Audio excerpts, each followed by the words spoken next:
Bonjour tout le monde, aujourd'hui je vous propose un petit vlog qui va se composer en 3 parties.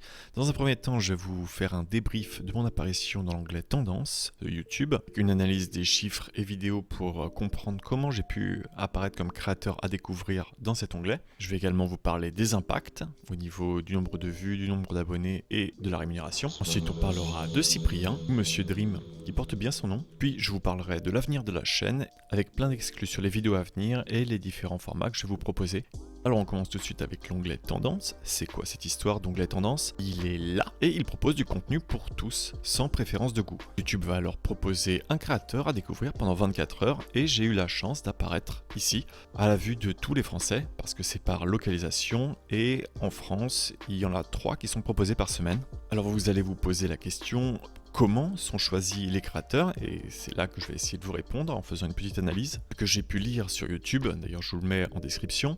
C'est qu'il choisit des youtubeurs à plus de 1000 abonnés qui ont un fort taux d'engagement et une longue durée de visionnage, également une fréquence de publication élevée. Et ça rentre en corrélation avec ce qui a pu se passer sur ma chaîne, car une semaine avant d'avoir été choisi, j'avais publié la vidéo Il tombe et elle rigole, qui avait fait plus de 10 000 vues et qui avait un bon taux d'engagement, c'est-à-dire qu'il y a presque 2% qui ont commenté et quasiment 10% qui ont mis des likes ou dislikes. Ces pourcentages sont par rapport au nombre de vues. Et la vidéo a été également très bien reçue vu qu'elle avait presque 95% de likes, ce qui correspond aussi à la moyenne de ma chaîne. Et d'ailleurs merci pour les likes que vous mettez. Et le temps de visionnage de cette vidéo était aussi un peu plus long que d'habitude, presque 40 secondes. YouTube a également énormément apprécié la vidéo que j'avais fait en présentant mon vélo, car il y a eu un énorme taux d'engagement comparé à d'habitude.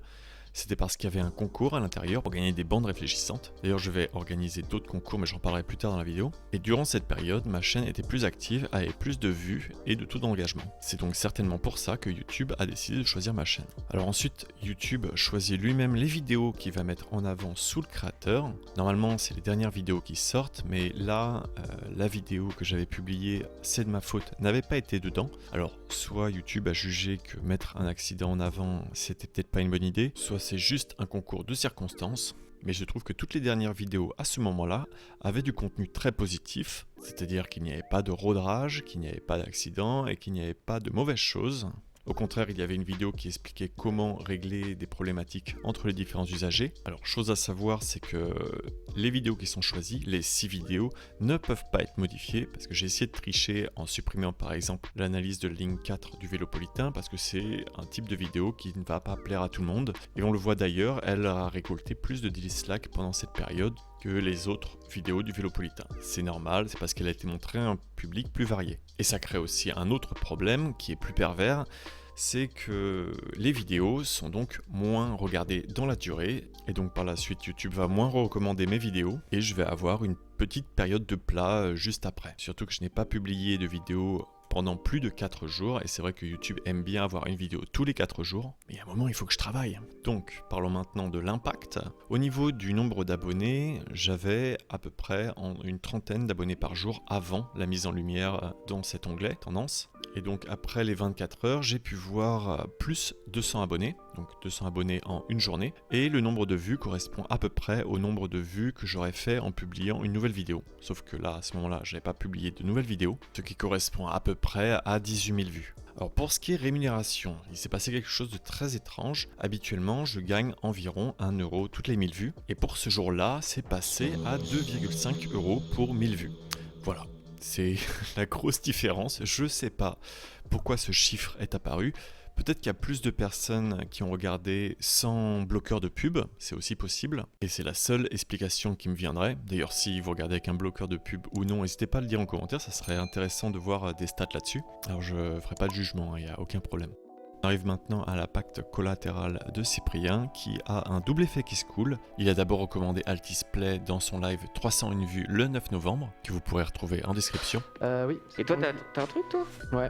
Moi, je suis tombé sur une petite faille aussi. Et c'est, pour le coup, c'est YouTube qui a bien fait son boulot. C'est qu'ils me connaissent. Et là, ils m'ont vraiment proposé sur la page, sur la première page de YouTube, là où tu sais pas ce qu'ils te proposent. Il y avait chaîne de créateurs, ils ont parfois des petits onglets, des petits trucs de créateurs. Et c'est un mec qui fait du vélo à Paris. Et du coup, il fait ses trajets, genre plein de trajets, que ce soit pour se déplacer dans Paris, soit pour se balader et tout. et ça s'appelle Altisplay. Un jour après le changement d'identité d'Altisplay, une chance. D'ailleurs, au passage, merci à Laurent Napoléon pour ce travail. Vous pourrez le retrouver en description. Le 9 novembre, le live n'a pas d'impact sur le nombre d'abonnés, ni le nombre de vues, mais un gros impact sur mon cœur. Merci Cyprien. Merci d'avoir défendu d'ailleurs les propos au niveau du road rage. C'est Du vélo. c'est méditatif quoi, tu regardes ça. Ah non, c'est vraiment. Le gars il parle en plus, il t'explique tous les Donc, trucs, ça etc. rembrouille. Là. Ça doit être Road Rage et compagnie, non? Bah, le Ouais, gars il c'est est. ça. Non.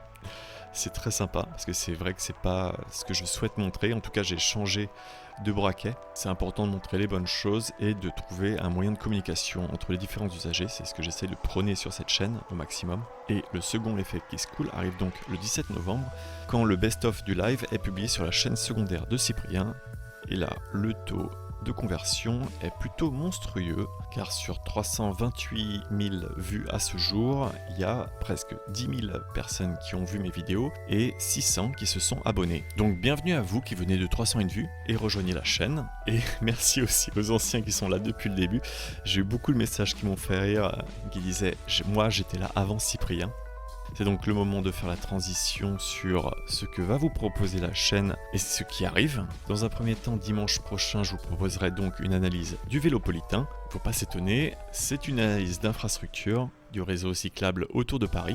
Je vous parlerai aussi à l'intérieur des nouveaux formats que je vous proposerai autour du Vélopolitain. J'espère que ça vous plaira. Ensuite, les périodes de Noël approchent et je reçois beaucoup de produits que je vais tester et vous présenter. Le 25 novembre, donc, il y aura un test sur une lampe. Ça vous donnera certainement des idées cadeaux. Et il y a également un test de prévu sur des gants chauffants, sur un support de portable, sur des pédales de VDT et enfin sur des bandes réfléchissantes dont j'avais déjà parlé sur la présentation de mon vélo. Vous aurez donc le choix. Et parmi ces vidéos, il y aura un concours pour que vous puissiez repartir avec un petit cadeau avant les fêtes de Noël. Enfin, je l'espère pour vous. Ensuite, je vous proposerai une vidéo plus sérieuse sur une analyse provenant d'une interview avec un chauffeur de bus que j'ai pu suivre pendant un trajet. Je trouve vraiment que ça va apporter un gros plus d'avoir le point de vue du chauffeur. J'ai pu apprendre plein de choses et j'ai hâte de vous les partager. J'attends juste que la RATP valide le sujet. Il y a également la vidéo pour sécuriser son vélo qui est planifiée, réalisée en collaboration avec Le Parisien. Merci d'ailleurs à Claire Duhamel qui m'a accompagné sur le tournage et à Aurel qui a fait le montage. C'est très réussi, je vous mets le lien en description. La vidéo sortira donc en complément de la vidéo de Biclou qui sera sur YouTube pour proposer une approche complémentaire.